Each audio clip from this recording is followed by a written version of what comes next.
when we often hear the word champion, we think about sports. But when I say the word champion today, I am referring to life. And the ultimate champion that has ever lived this world was Jesus. But we are a reflection of him.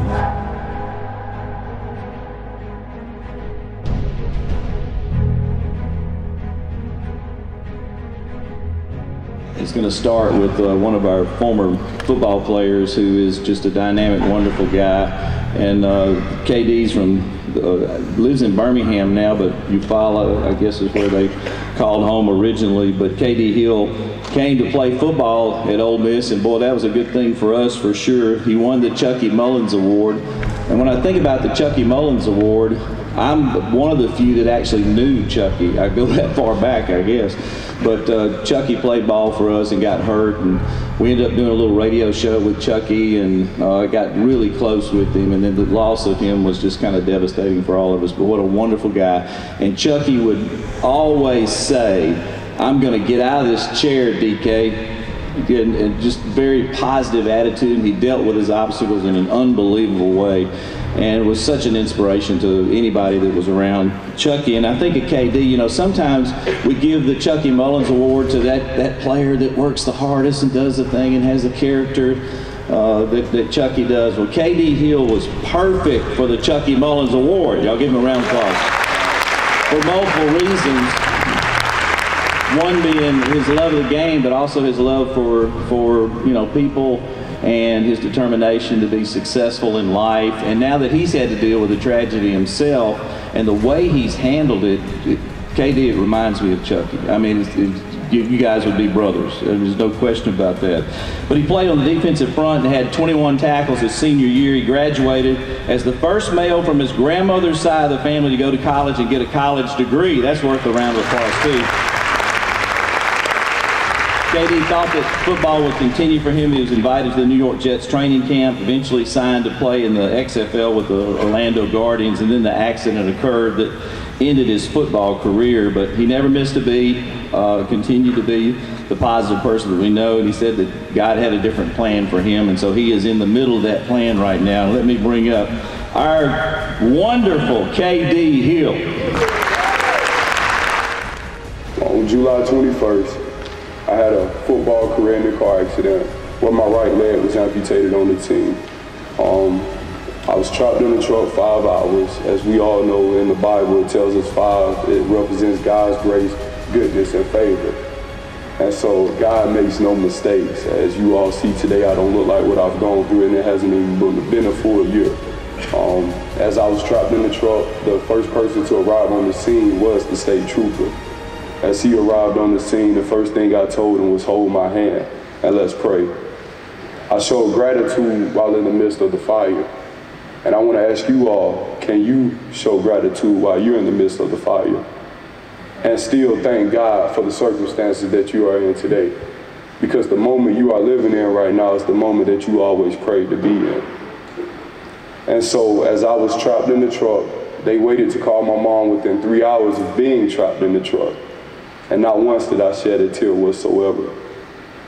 But after I was out of the truck, after they amputated my leg, I began to get to the hospital as they airlifted me to the hospital. And I stayed in the hospital for over 2 weeks, and I had 7 surgeries. But while I was in that hospital, not once did I even think negative. I stayed positive the entire time because I knew if God had brought me that far, he had greater things for me. I knew that if I was still living, God was going to use me in a mighty and powerful way, as you all see today. Champions don't view adversity as something negative, but positive. Because they knew the words they used to describe their life experience becomes their experience in life. The words we use are very powerful, and we will become who we say we are. It tells us in Proverbs 18:21 that life and death lies in the power of the tongue. Your words can speak life and encouragement to a person's soul. Daniel never prayed for the lions to go away. Shadrach, Meshach, and Abednego never prayed for the fire to go away. David never prayed for Goliath to go away. And Job never prayed for his trials to go away. It was almost as if they knew that in the midst of my trials, in the midst of my unfamiliar, God begins to show up and show out. It's almost like they said, God, try me instead of why me. Teach me something while I am in the midst. Now, while you are going through adversity, do not think it is meant to harm you, because adversity will be painful. The pain will change you. How the pain changes you is up to you. You could come out having a victim mindset, or you could come out with all the answers you were supposed to find while in the storm. Don't just go through it, but you grow through that storm. There's purpose in the pain you are feeling. Know that it is to show you what you never knew you had inside. My accident wasn't meant to harm me, but for me to find my purpose in life. Today I am standing in front of you because I chose to be a champion in life.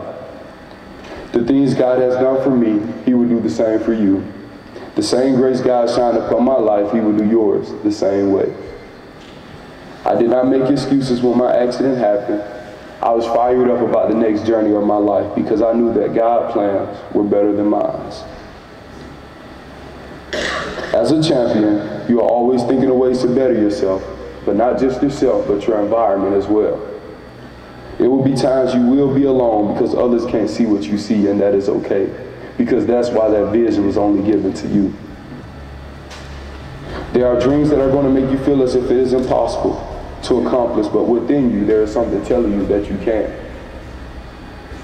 Most people quit on their dreams not because they are big dreams, but because they dream small. You will never reach them because you limited yourself. You can only go as far as your mind will dream in life.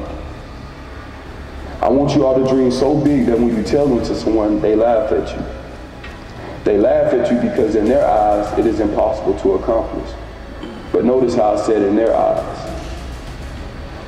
Go after what you want in life. You cannot count yourself out of the fight before the fight even starts.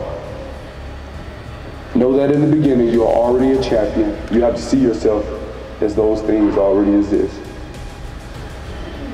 Step out on faith and work towards that dream, because the day you start working towards that dream, it will remain just that, a dream.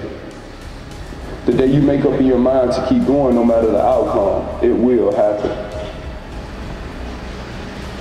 To be that champion in life, there is a standard that you must hold yourself to. And if others aren't holding you to that standard, if others are not sticking to that standard, hold them accountable. Every champion needs a team beside them. You as a champion will have to have the ultimate team beside you as well. Jesus had the disciples, and Jordan had the dream team.